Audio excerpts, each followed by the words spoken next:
They laughed at Dr. Amara Brooks, said she didn't belong in that operating room. Even Dr. Victor Hale smirked when she stepped forward. But when General Whitmore's life began to slip away and the room fell into silence, something shifted. Amara didn't move back. She stepped forward toward a moment that felt all too familiar. If you've ever been doubted or overlooked, this story might stay with you. Watch until the end, and tell me, would you have the courage to step forward when no one believes in you? Dr. Amara Brooks, 32, a black physician with steady hands and sharp, observant eyes, worked quietly at Ravenshade Central, known for her skill but rarely acknowledged. She moved through the corridor like a shadow, her footsteps soft, her presence almost intentionally unnoticed. Years of being overlooked had shaped her into someone who spoke less and observed more. Not because she lacked confidence, but because she had learned that in this place, being seen often meant being judged. To most of the staff, she was just another doctor filling a gap in the schedule. To Dr. Victor Hale, she was even less. Dr. Victor Hale, 55, the hospital's chief physician, tall with silver hair and a reputation built on decades of authority, believed deeply in hierarchy and quietly in his own superiority. Once a brilliant surgeon, now more administrator than healer, he rarely raised his voice. He didn't need to. His silence could diminish people faster than words. "She can assist," he had once said during a meeting, barely glancing at Amara. "But let's keep complex cases with more established hands." The room had nodded. Amara had said nothing. But silence for her was never empty. It was where memories lived, memories she kept locked away. A stretcher suddenly burst through the ER doors. 10-year-old male, severe internal bleeding, a voice shouted. The boy was Liam Carter, 10, small for his age, pale, with dark curls damp against his forehead, his body trembling under the weight of something far bigger than him. Blood seeped through the sheets beneath him, fast and unforgiving. Beside him ran Nurse Emily Rhodes, 28, freckled, quick-thinking but visibly shaken, her voice tight with urgency. "We're losing him!" Doctors gathered. They looked. They calculated. And then they hesitated. The injury was complex. Internal hemorrhaging. High risk. Low margin for error. No one stepped forward. Dr. Hale approached, scanning the chart with a practiced, detached focus. "Prep for transfer," he said calmly. "We don't have enough time to stabilize him here. Transfer. A delay. A safer decision for the doctor, not the patient." Amara stood at the edge of the room, watching. Her fingers curled slightly. Not from fear. From recognition. She had seen this moment before when time shrinks, when decisions weigh more than lives themselves. Her chest tightened. A memory pressed at the edges of her mind. "His pressure's dropping," Emily called out. The monitor screamed. Time collapsed. No one moved. "I'll take him." The words left Amara's mouth before doubt could catch up. The room turned. Dr. Hale looked at her slowly, almost amused. "You?" he asked, voice smooth. "This isn't a simulation, Dr. Brooks." Every eye settled on her, heavy with doubt. Amara didn't flinch. "He won't survive the transfer," she said quietly. "He needs surgery now." There was no emotion in her voice, only certainty. Something about that unsettled the room more than panic ever could. Dr. Hale exhaled, as if indulging a minor inconvenience. "Fine," he said, "but you're responsible." Responsible. The word lingered. Amara nodded once. Inside the operating room, everything narrowed. Light, steel, blood. Liam lay fragile beneath the surgical lamps, his breaths uneven, slipping. Emily stood nearby, hands trembling. "You've done this before, right?" she whispered. Amara paused for half a second. Then, "Yes." Her gloves snapped into place. And something shifted. Her calm deepened not into stillness, but into precision. Her hands moved with a confidence that didn't belong to this hospital.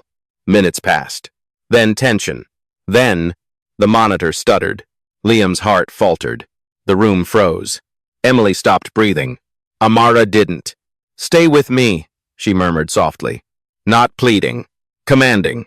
Her movements sharpened, guided by something deeper than routine. Instinct.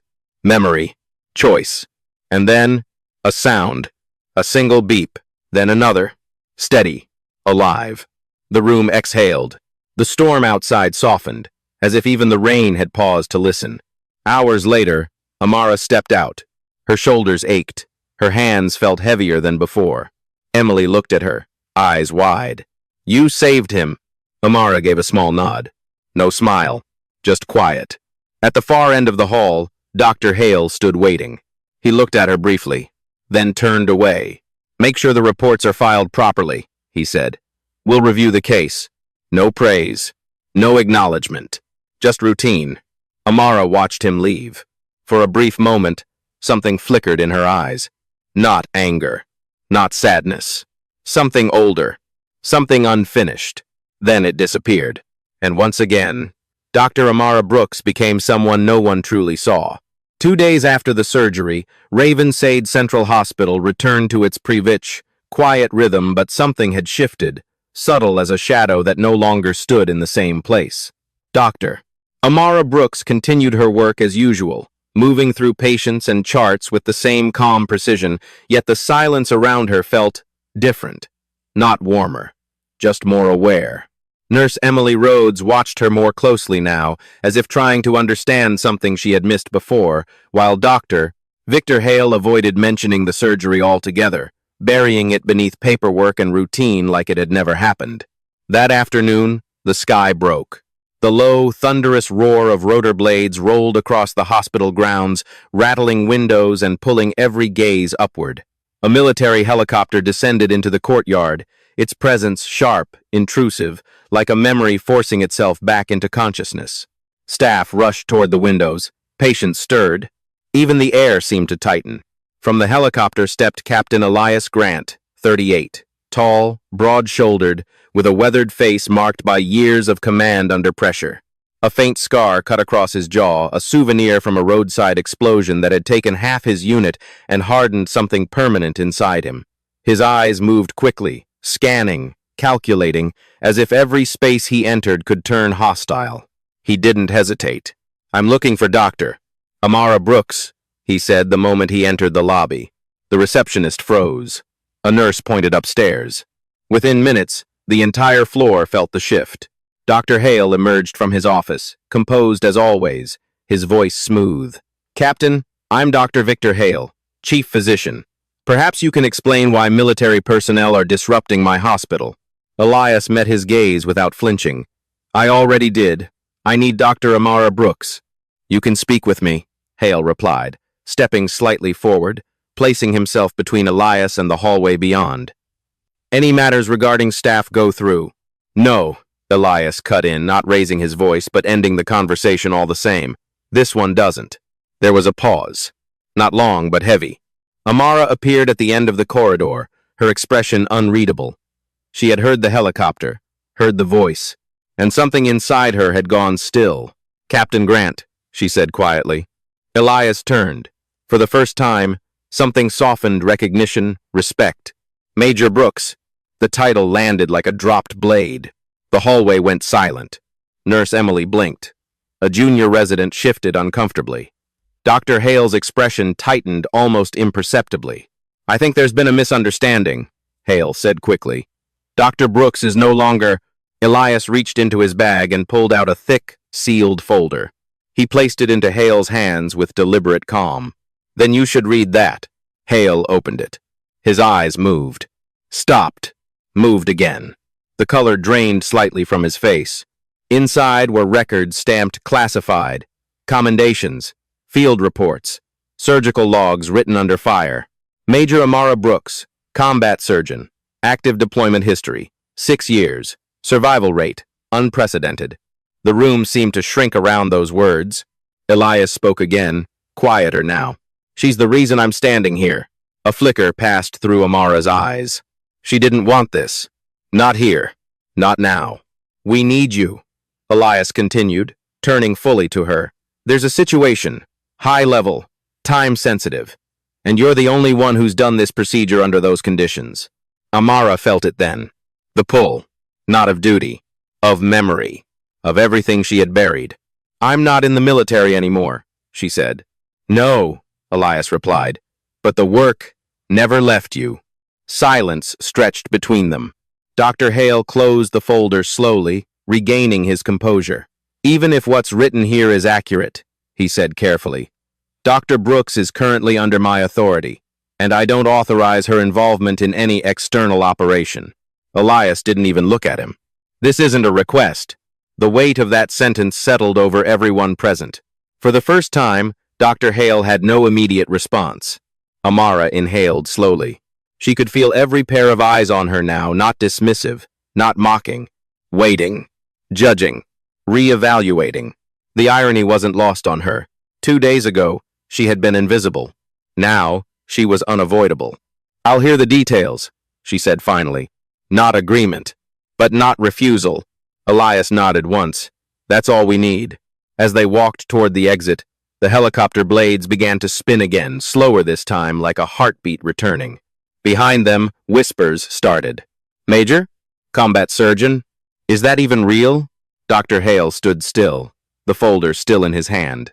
For the first time, uncertainty touched him. And for the first time, Dr. Amara Brooks walked through Ravenshade not as a shadow, but as a name no one could ignore. The helicopter lifted into the night, Ravenshade shrinking beneath them until it became nothing more than scattered lights in a sea of darkness. Inside, the air was tight, filled with the steady thrum of blades and the quiet weight of unspoken things. "Doctor." Amara Brooks sat across from Captain Elias Grant, her posture still, her hands resting loosely on her knees, but her mind was anything but calm. She had told herself for years that the past was sealed, contained, untouchable. Yet now, with every mile they traveled, it pressed closer, like something alive. Across from her sat Lieutenant Noah Kessler, 29, a lean communications officer with sandy hair and restless eyes, the kind of man who had learned early that information could save lives or end them. He had grown up in a military family, losing an older brother in combat, and since then had developed a habit of watching people carefully, as if trying to understand what made them survive. He glanced at Amara occasionally, curiosity flickering behind his professional restraint. To him, she wasn't just a doctor, she was a story he hadn't heard yet. "She's quieter than I expected," Noah muttered under his breath to Elias. Elias didn't look away from Amara. "That's because you've never seen her work." Amara heard it. She heard everything, but she said nothing. Because silence was safer than memory. The cabin lights dimmed slightly as the helicopter cut through a patch of clouds. For a moment, the world outside disappeared entirely, no stars, no ground, just a void. And that was when it came back, not as a thought, as a feeling, heat, noise, chaos. The memory didn't ask permission. It took her. Dust filled the air, thick and choking, the smell of burning metal and blood blending into something she would never forget. This was years ago, another night, another sky, but louder, brighter, crueler. She was no longer Dr. Amara Brooks. She was Major Amara Brooks. "Med kit! Now!" Her younger voice had shouted, sharper, faster, unburdened by hesitation. Around her, soldiers moved in fragments, some running, some falling, some screaming names that would never be answered. Among them was Sergeant Daniel Reeves, 34, broad-shouldered, steady, the kind of man who laughed easily even in the worst conditions. He had once told her, half joking, that if anyone could drag him back from death, it would be her. That belief had never felt like pressure until that night. He lay in front of her now, blood pooling beneath him, his breathing uneven. 3 others nearby were worse. Faster bleeding. Less time. "Major," Daniel had rasped, his voice weaker than she had ever heard it. "You already know." She did. That was the problem. Training said one thing. Instinct said another. Her chest tightened, her hands hovering for a fraction too long. In that fraction, a decision was made. Not out loud. Not announced. But final. She turned away from Daniel, toward the others. Her hands moved quickly, efficiently, saving one, then the next, then the third. She didn't stop. She couldn't. That was how you survived in war. You didn't pause. You didn't look back. But she felt it. The moment his breathing stopped, she felt it, even without turning. By the time she did, it was already over. Daniel's eyes were open. Still, not accusing, not forgiving, just gone. The memory snapped. Amara inhaled sharply, her body pulling back into the present as the helicopter stabilized. No one spoke for a moment. Noah watched her more closely now, sensing something shift but not understanding what. Elias, however, did. "You're thinking about him," Elias said quietly. Not a question. Amara didn't respond immediately. Her reflection flickered faintly in the darkened window, two versions of herself layered over each other.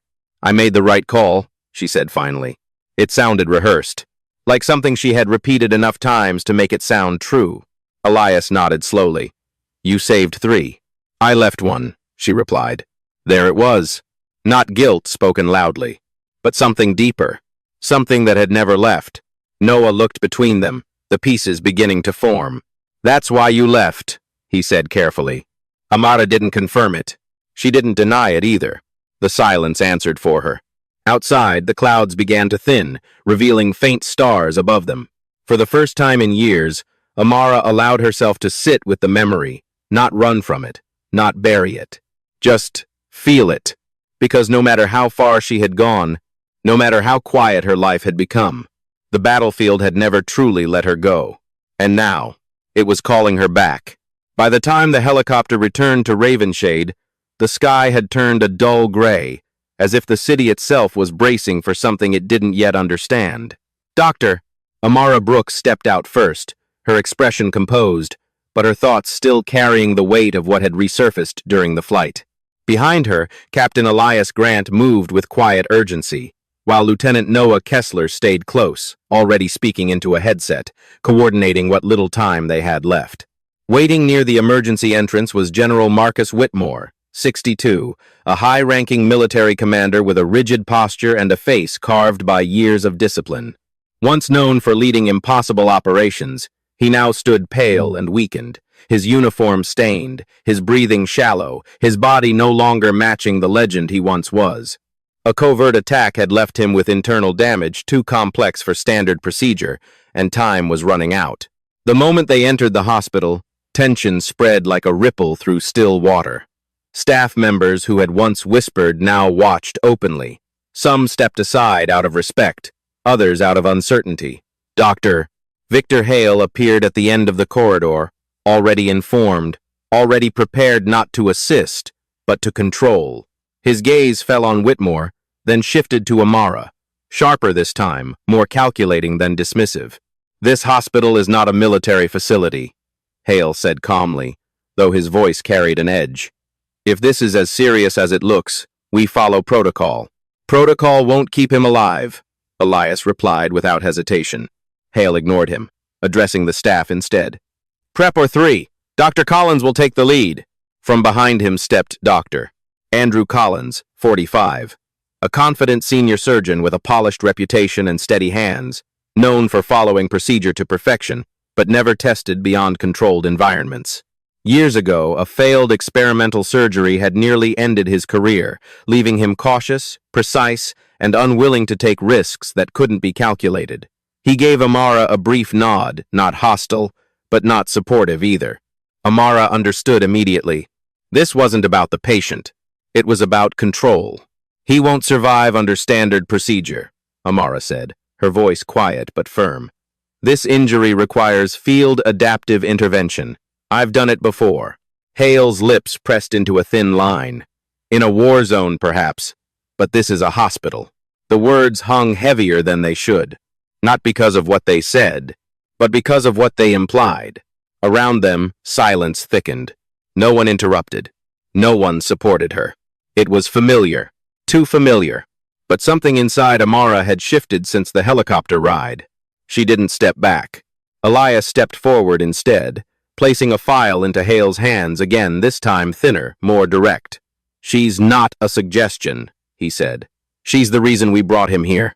Hale didn't open the file. He didn't need to. His resistance wasn't about facts. It was about belief. And belief, once rooted, rarely moved. "Dr. Mason, Brooks," he said, turning to her, his tone controlled but sharp. "If you proceed against my recommendation, the outcome is entirely your responsibility." There it was again. Responsibility. But this time, it didn't weigh the same. Amara met his gaze. Not with defiance.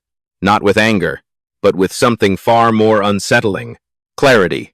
I understand, she said, and then she walked past him. Not waiting. Not asking. Just moving forward. For a moment, no one followed. Then Elias did. Then Noah. Then Emily, who had appeared quietly at the edge of the scene, drawn by instinct more than instruction. Dr. Collins hesitated just long enough to reveal doubt before stepping aside. The path cleared. Inside the operating room, the world shifted again. The noise outside disappeared. The politics, the judgment, the past, all of it fell away. Only the present remained. Whitmore was placed on the table, his condition deteriorating with each passing second. Emily moved into position, her earlier uncertainty replaced by something steadier. Now trust, perhaps, or the beginning of it. "You're leading?" she asked softly. Amara nodded. No speech, no announcement, just action. Outside the glass, Hale watched. Arms crossed, unmoving, but no longer certain. Inside, Amara took her place. The same place she had stood years ago. Different room, different life, same edge. Her hands hovered for a brief second above the patient, not from hesitation, from recognition, and then they moved. The doors sealed behind them, and for the first time, this wasn't about proving anything. Not to Hale, not to the hospital, not even to the past. It was about one thing, keeping him alive. The operating room breathed in silence, broken only by the steady rhythm of machines that held General Marcus Whitmore between life and something far more final. Doctor.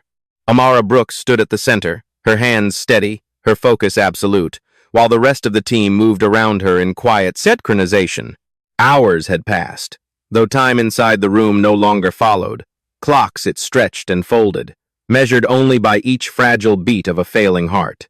Nurse Emily Rhodes assisted closely now, her earlier hesitation replaced by trust shaped in real time, while Lieutenant Noah Kessler observed from the far side, his usual analytical calm shaken by the weight of what he was witnessing. Outside the glass, Captain Elias Grant stood still, arms folded, as if refusing to breathe too loudly, while Dr. Victor Hale watched with attention he could no longer disguise. Then, without warning, the monitors flickered. A sharp, unnatural silence cut through the room. The support system failed. "No signal backups down." Emily's voice broke, panic threading through her words. The machines that had carried Whitmore this far went dark one by one, leaving only the raw, fragile reality beneath them. For a moment, no one moved. It wasn't just equipment failing, it was certainty, protocol, control, everything, Doctor Hale had trusted was gone in an instant. But Amara didn't step back. She had seen this before. Not here, but somewhere louder, harsher, where machines were a luxury, not a guarantee. "Manual," she said, calm but firm. "We continue." Emily froze for half a second. "Without support, we could lose him. We already will if we stop." There was no fear in Amara's voice. Only truth. Her hands adjusted, adapting, shifting technique, not textbook, not standard, but something born from experience that no hospital could teach. Every movement became more deliberate, more instinctive. The room followed her lead, not because they were told to, but because there was nothing else to follow. Outside, Hale stepped forward sharply. "Shut it down," he ordered through the intercom. "This is no longer a controlled procedure." Elias didn't look at him. It never was. Inside, Amara leaned closer, her world narrowing again to a single point. Whitmore's pulse weakened, slipped, faded, and then stopped. A flat line cut through the room like a blade. Emily gasped. Noah looked away. For a second, just one, everything froze. And in that second, the past returned. Not as chaos, not as noise, but as a voice. Sergeant Daniel Reeves. Not accusing, not angry, just there. "You did what you had to." The memory seemed to say not in words, but in something deeper, something she finally allowed herself to hear. Amara exhaled slowly. For the first time in years, the weight she carried shifted, not gone, but lighter. Her hands didn't shake. They steadied. "Again," she said quietly. She worked faster now, sharper, guided not by fear of failure, but by acceptance. Not trying to undo the past, not trying to prove anything, just doing what needed to be done. Seconds stretched. Then, a sound. A faint, fragile beep. Then another. Then, a rhythm. Slow. Uneven. But alive. Emily's eyes filled. We have a pulse. No one spoke. Because no one trusted it yet. But it held. Whitmore's heart against everything began to beat again. Inside the room, something shifted. Not just relief. Respect. Outside, Hale's hand slowly lowered from the intercom. For the first time, he had no command left to give. Hours later, the doors opened. Amara stepped out, exhaustion written into the smallest movements of her body, but her face remained composed. Elias approached first. You brought him back. She gave a small nod. Nothing more. Hale stood a few feet away, the weight of what had happened settling over him. Before anyone could speak, Inspector Dana Ruiz, 41, a hospital compliance officer known for her strict adherence to ethics after exposing a major malpractice case years ago, stepped forward with security beside her. Dr. Victor Hale, she said evenly, we need to speak with you regarding interference with critical medical equipment. Silence fell again. Hale didn't resist. He simply nodded once, the certainty that had defined him now replaced with something quieter. Final. As he was led away, no one stopped him. No one defended him. Because the truth no longer needed voices. Elias turned back to Amara. Come back with us. We still need you. Amara looked past him, through the glass, into the hospital that had once made her invisible. Then she shook her head gently. No, she said. They need me here, not as someone hiding, but as someone who had finally chosen to stay. Later that morning, sunlight touched the windows of Ravenshade for the first time in what felt like days. And somewhere inside, Dr. Amara Brooks no longer carried her past alone. Some miracles don't arrive as blinding light, but as steady hands that refuse to give up in the darkest moment. Amara's story isn't just about saving a life. It's a reminder that sometimes God doesn't change the outcome directly. He places strength, courage, and purpose into ordinary people. And in doing so, they become the miracle someone else was praying for. In everyday life, you may feel overlooked, underestimated, or burdened by mistakes you can't forget. But God doesn't define you by your past. He sees what you choose to do next. One act of kindness, one decision to stand firm, can become a miracle in someone else's life. If this story touched your heart, share it so hope can reach someone who needs it today. And tell me in the comments, do you believe miracles still exist? Or do you believe we are meant to become them? Don't forget to subscribe for more powerful stories. May God watch over you, protect you, and bless you and your loved ones always. Like this story, leave a comment and share your city. Subscribe to Hidden Black Tale to see more stories like this.